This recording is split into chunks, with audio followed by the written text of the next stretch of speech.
Hello everyone. Until now we learned about absorption, metabolism and distribution of the drug. Now the last thing is that excretion. That means how drug get rid of the body. So basically if we say that what is excretion, the excretion is the process by which drug or metabolites are irreversibly excreted from the body. Now, there are two ways by drug can be excreted from the body. One is that called as renal excretion, and another is called as non-renal excretion. So, renal excretion is generally occurred through kidney. So, then drug will be excreted via urine. And another is non-renal excretion. In that there are several ways. Like first one, if we say that it is biliary system. In biliary system, drug or metabolite from the liver goes to the bile duct, and via biliary elimination, the drug will be excreted via stool. Another route is that lung.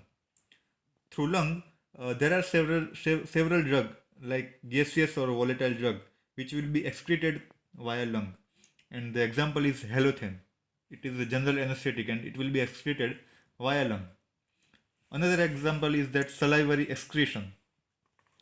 Some drug will be excreted via saliva, like unionized lipid soluble drug. This drug will be excreted via saliva. Sometimes you can feel some bitter aftertaste in the mouth after taking some drug. So this is the excretion via saliva. So, and this is called as salivary excretion. Example is tetracycline. Tetracycline is excreted via salivary excretion. And another route of excretion is the skin also. If you sweating, it is also excretion of the drug. There are some drug which is excreted by sweat. And another route of excretion is mammary excretion. In this excretion, the drug will be excreted via breast milk. Now, we will see that how drug will be excreted via urinary system, that is in urine. So here is the drug in plasma. From the plasma, the drug will go to the nephron, and from the nephron, it will go to the collecting duct, and then from the collecting duct, it will go to the urine, and it will be excreted via urine. Now, we will define certain terminology. The concentration of drug in the plasma is called as a Cp. The concentration of drug in the urine is called as a Cu, and the rate at which urine is produced is called as a Vu. Now, we will use all this terminology to determine the clearance of the drug. So, clearance of the drug is equal to Cu into Vu upon Cp. That means concentration of drug in the urine into volume at rate at which urine is produced divided by concentration of drug in the plasma. So, clearance show that how much amount of the drug is cleared from the body at specific time. Now, we will learn about the factors that affect the renal excretion. There are certain factors which maybe reduce or increase or decrease the rate of excretion. So one of the factor is urine pH. That means pH of the urine. The pH of the urine is dependent upon the diet, drug intake, and pathophysiology of the patient. Then another factor is renal blood flow. Renal blood flow is important for the drug which is excreted by glomerular filtration and those who are actively secreted.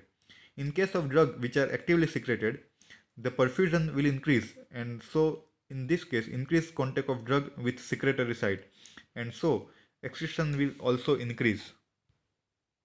Another factor is the concentration of drug. Glomerular filtration and reabsorption are directly affected by the plasma concentration. So if the concentration of drug is increased, that means the glomerular filtration rate will also increase, and so excretion of the drug will also increase. Another factor is physicochemical properties of the drug. Like if any drug is lipid soluble, then urine excretion is inversely related to the lipophilicity. So in this case, the drug will less excreted in the urine. Age is another factor. In the old age people, there is a decrease in glomerular filtration rate. So excretion rate is also decreased. And the people having kidney disease have also glomerular filtration rate decrease. So the excretion will also decrease from them. Now we will understand this process by graphs. On x-axis we have time, and here on y-axis we have concentration of drug. Here you can see that concentration of drug is decreasing with the time. So, and here you can see that on x-axis concentration of drug, and here rate of elimination. So if concentration of drug is increasing, so the rate of elimination is increased. That means if there is more amount of drug in the body, the more amount of drug will be excreted from the body, and this is called as a first order kinetic. So this is basic about excretion.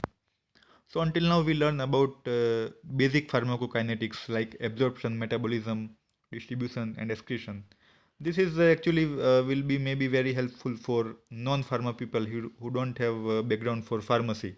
So they can understand clearly. I hope everything is clear for them, that how drug goes into the body and how it is distributed and metabolized and how drug get out of the body.